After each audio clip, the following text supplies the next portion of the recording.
जय हिंद साथियों।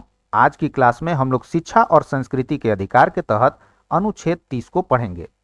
अनुच्छेद 29 और 30 में जो फंडामेंटल राइट दिया गया है ये सिर्फ भारत के नागरिक को ही प्राप्त है।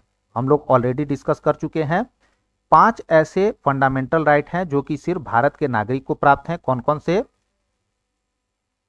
तो अनुच्छेद 15, 16, 19, 29 और 30, इस 5 अनुच्छेद में जो फंडामेंटल राइट दिए गए हैं वो सिर्फ किसको प्राप्त हैं? तो भारत के नागरिकों को ही प्राप्त हैं। अब चलते हैं अनुच्छेद 30 की तरफ। इसमें देखा जाए क्या है। तो इसमें कहा गया है कि अल्पसंख्यक जो है वो अपना शिक्षण संस्थान को स्थापित कर सकते हैं और साथ ही साथ उसका प्रबंधन भी कर सकते हैं। ठीक है। अनुच्छेद 30 के क्लॉज 1 में बोला गया है कि सभी अल्पसंख्यक, चाहे वो धार्मिक बेसिस पर हो या भाषाई बेसिस पर हो, अपना शिक्षण संस्थान को स्थापित कर सकते हैं और साथ ही साथ इसका प्रबंधन भी वो कर सकते हैं। ठीक है। अब यहां एक बात समझने योग्य है। क्या बात समझने योग्य है? तो अगर कहीं ये सवाल आपसे पूछ दिया जाए कि संविधान के किस अनुच्छेद में अल्पसंख्यक का पहचान करने का जो आधार है वो दिया हुआ है, तो अनुच्छेद 30 क्लॉज 1 में अल्पसंख्यक के पहचान का आधार दिया हुआ है। और अल्पसंख्यक के पहचान का आधार क्या दिया हुआ है अनुच्छेद 30 क्लॉज 1 में? तो धार्मिक आधार है और दूसरा आधार जो है वो भाषाई है। ठीक है।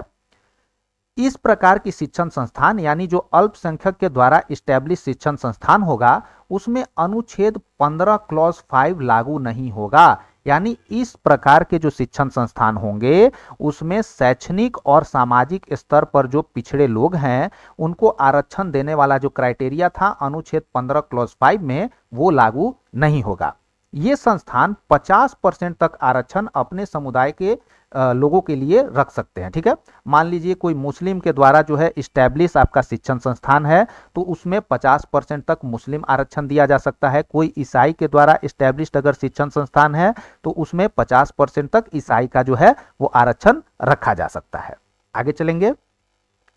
अनुच्छेद 30 क्लॉज 2 में क्या बोला गया है? तो राज्य, और कहीं भी राज्य आए उसका मतलब क्या? उसका मतलब कि अनुच्छेद नंबर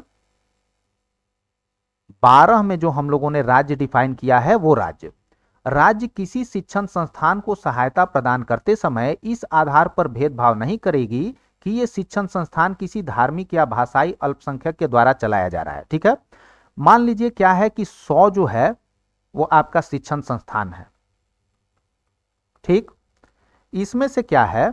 तो इसमें से 10 शिक्षण संस्थान जो है वो क्या है? माइनॉरिटीज द्वारा एस्टेब्लिश्ड है।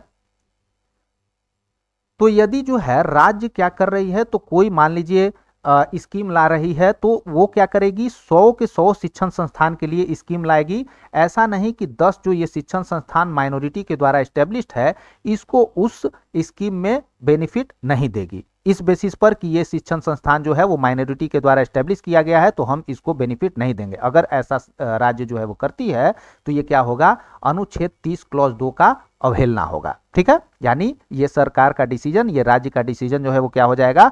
अनकॉन्स्टिट्यूशनल हो जाएगा। इसीलिए कोई स्कीम यदि लाती है राज्य जो है शिक्षण संस्थानों के लिए तो उसमें इस बेसिस पर वो जो है डिस्क्रिमिनेशन नहीं कर सकती है कि ये जो शिक्षण संस्थान है वो किसी माइनॉरिटी के द्वारा इस्टेब्लिश किया गया है।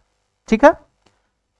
हमारे संविधान का जो अनुच्छेद नंबर 31 था वो 44वां संविधान संशोधन 1978 के द्वारा क्या कर दिया गया? हमारे संविधान से हटा दिया गया है। ठीक है।